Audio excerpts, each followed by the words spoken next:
Good morning students. இன்னைக்கு வந்து நம்ம question answers 1 mark அதை பார்த்துடலாம். ஃபஸ்ட்டு பார்த்தீங்க அப்படின்னு சொன்னால் இதில் வந்து சூஸ் இட் பாருங்கள். The governor of a state is appointed by president, vice president, prime minister, chief minister. இதில் வந்து கவர்னர் யாருக்கு அப்பாயின்மெண்ட் பண்ணுறாங்க? யார் அப்பாயின்மெண்ட் பண்ணுறாங்க? president. ஓகேவா? Second one, the state council of minister is headed by யார்? chief minister. Okay. அடுத்தது who can summon the propagate the session of the state legislature? அதுக்கு என்ன ஆன்சரு? the governor. ஓகேவா? நெக்ஸ்ட்டு பார்த்தீங்கன்னா who does not participate in the appointment of the high court judge? யார் வந்து participate பண்ணுறதில்ல அப்படின்னு கேட்குறாங்க. யார் அப்படின்னா சீஃப் மினிஸ்டர். ஓகேவா? The age of retirement of the judge of the high court வந்து எத்தனை வயசில் அவங்க ரிட்டையர் ஆகிறாங்க அப்படின்னா 62. சரியா? அடுத்து ஃபில்லப்ஸ் பார்க்கலாம். ஃபில்லப்ஸ் பார்த்தீங்க அப்படின்னு சொன்னால் dash states are there in India at present வந்து நம்மளோட இதில் எத்தனை ஸ்டேட்ஸ் இருக்குதுன்னு கேட்குறாங்க. எத்தனை ஸ்டேட்ஸு? 28 ஸ்டேட்ஸ். ஓகேவா? இதெல்லாம் 1 marks எல்லாம் நீங்கள் வந்து பார்த்துருங்க. அடுத்தது கொஷின் ஆன்சர்ஸ் பாருங்கள். Name the 2 houses of the state legislature. ஒன்று வந்து லெஜிஸ்லேட்டிவ் கவுன்சில் ஒன்று, இன்னொன்று பார்த்தீங்கன்னா லெஜிஸ்லேட்டிவ் அசம்பிளி. நான் பாரு அதில் ரெட் கலரில் மார்க் பண்ணியிருப்பேன் பாருங்கள். அந்த 2 பாயிண்ட்டு கரெக்டாக ஞாபகம் வச்சுக்கணும். சரியா? அடுத்தது right the qualification of members of legislative assembly. இதில் பார்த்தீங்க அப்படின்னு சொன்னால் a person has to be அட்லீஸ்ட் 25 years ஓல்டு இருக்கணும். அதே மாதிரி contest for election to the legislative assembly. 1 person can stand for election in more than 1 constituency at the same time. அதாவது ஒருத்தர் வந்து ஒன்றுக்கும் மேலே இடத்துல வந்து போட்டி போடலாம். சரியா?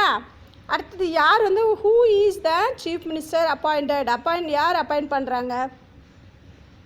Chief minister. Who is the chief minister appointed? அதாவது the leader of majority party.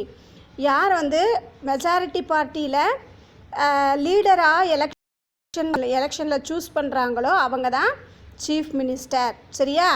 மொத்தமாக பார்த்தீங்க அப்படின்னு சொன்னால் 234 லெஜிஸ்லேட்டிவ் கான்ஸ்டியூஷனரிஸ் இருக்கும். சரியா? அடுத்தது how is the council of minister form? The party with more than 18 elected candidate. அதாவது கவுன்சில் ஆஃப் மினிஸ்டர் வந்து ஃபார்ம் பண்ணணும்னா எப்படி ஃபார்ம் ஆகுறாங்க அப்படின்னா, அதாவது ஒரு மெஜாரிட்டி பார்ட்டி அப்படின்றதில் வந்து பார்த்திங்கன்னா அந்த 234 லெஜிஸ்லேட்டிவ் கான்ஸ்டியூஷனரிஸ் இருக்குது இல்லையா? இதில் பார்த்தீங்க அப்படின்னு சொன்னால் 118 அதில் வந்து கேண்டிடேட் வந்து வின் பண்ணியிருக்கணும். அந்த மாதிரி அதுக்கு மேலே வின் பண்ணியிருந்தாங்கன்னா கவர்னர் வந்து அவங்கள வந்து ஃபார்ம் த கவர்மெண்ட், அவங்கள வந்து கவர்மெண்ட்டை அமைக்கிறதுக்கு கூப்பிடுவாங்க. சரியா?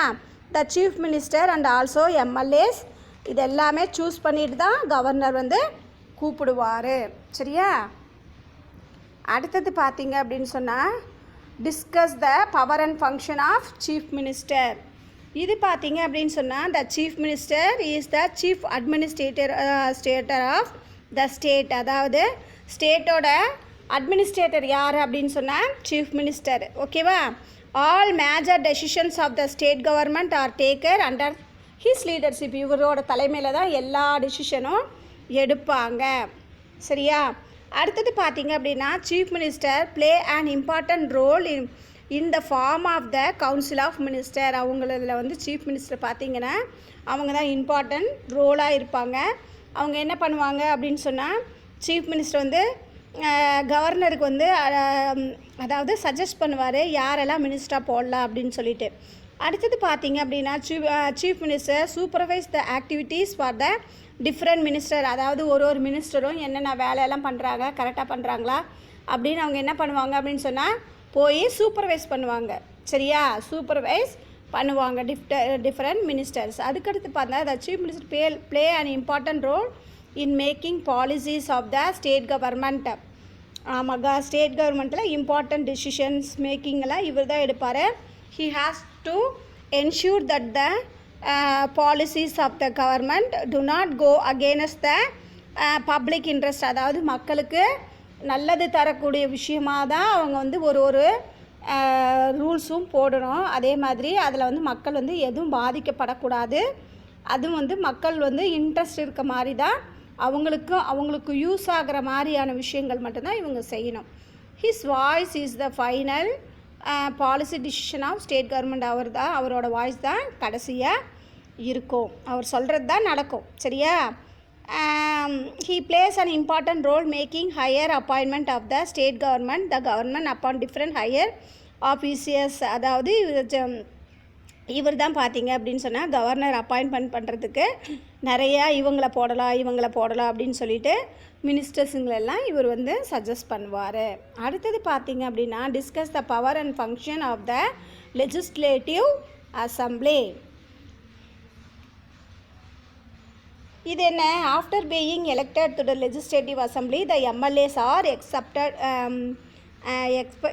expected to regularly participate in its seating. அதாவது என்ன பண்ணணும் அப்படின்னா எம்எல்ஏ வின் பண்ணாங்கன்னா உடனே அவங்க என்ன பண்ணணும் அப்படின்னா அந்த மீட்டிங் நடக்கும்போது பார்லிமெண்ட் நடக்கும்பொழுது கம்பல்சரி அதில் அட்டன் பண்ணணும். This legislative assembly meet 2 or 3 times, 2 தடவை இல்லைனா 3 தடவை, வருஷத்துக்கு 2 times or 3 times வந்து அவங்க வந்து மீட்டிங் கண்டக்ட் பண்ணுவாங்க. The main duty of legislative assembly is to make a law of the state. அதாவது நம்மளோட ஸ்டேட்டை வந்து வழி நடத்துறதுக்கு என்னென்ன விஷயங்கள் என்னென்னலாம் பண்ணணும். இப்போ பார்த்தீங்க அப்படின்னு சொன்னால் ஃபார் எக்ஸாம்பிள் சொல்லணும்னா மு.க. ஸ்டாலின் அவங்க வந்த உடனே என்ன பண்ணாங்க, அவங்க வந்து கொரோனாவுக்குன்னு தனியாக வார்டெல்லாம் நிறைய பெட்லெல்லாம் போட்டாங்க இல்லையா? அதே மாதிரி பார்த்திங்கன்னா நிறைய குழந்தைங்களுக்கெல்லாம் நிறையா யூஸ்ஃபுல் இருக்கிற மாதிரி நிறைய விஷயங்கள் மக்களுக்கு யூஸ் இருக்கிற மாதிரி செஞ்சாங்க. 14 பொருட்கள் கொடுத்தாங்க இல்லையா? அப்புறம் 2000 ரூபா மக்களுக்கு கொரோனானால் யாரும் வேலைக்கு போக முடியாத இருக்குது அப்படின்னு சொல்லிட்டு என்ன பண்ணாங்க, 2000 ரூபா எல்லாத்துக்கும் கொடுத்தாங்க. அடுத்தது இலவசமாக அரிசியெல்லாம் கொடுக்குறாங்க சென்ட்ரல் கவர்மெண்ட்லேருந்து. அதெல்லாம் இவங்க வாங்கி நமக்கு என்ன பண்ணுவாங்க, கொடுப்பாங்க. அதே மாதிரி தடுப்பூசி போடுறாங்க எல்லாத்துக்கும் கம்பல்சரியாக. இந்த மாதிரி விஷயங்கள் எல்லாம் நம்ம ஸ்டேட் கவர்மெண்ட் பண்ணுறாங்க இல்லையா? அதே மாதிரி பாருங்கள், இப்போ வந்து பார்த்தீங்க அப்படின்னா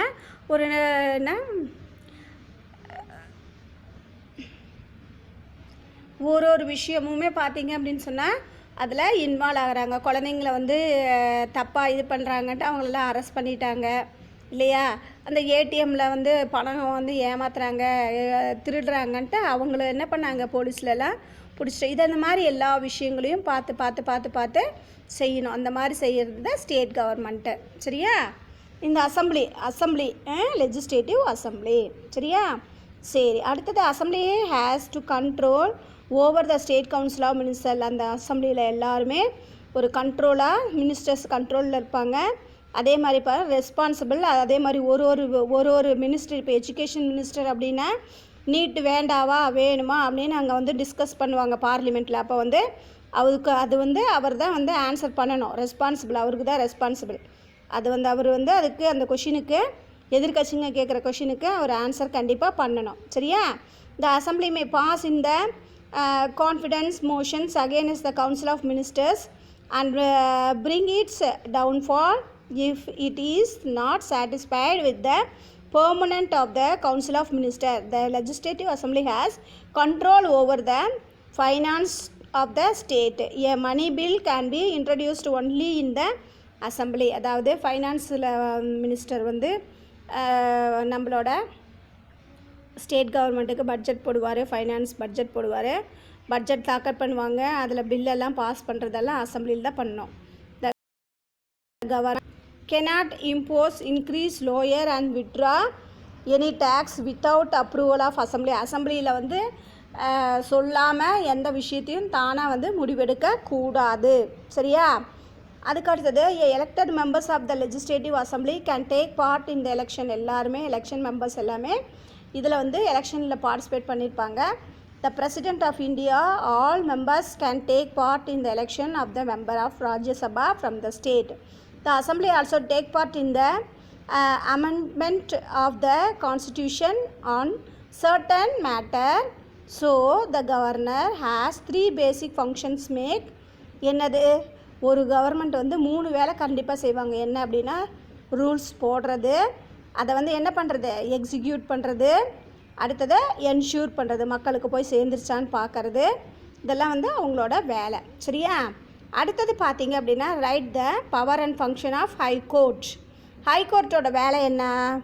த கோர்ட் இஷ்யூ த என்னது மக்களுக்கு கரெக்டாக எல்லா ஃபண்டமெண்டல் ரைட்ஸும் போயிடுச்சா அப்படின்னு பார்க்குற வேலை அவங்களது.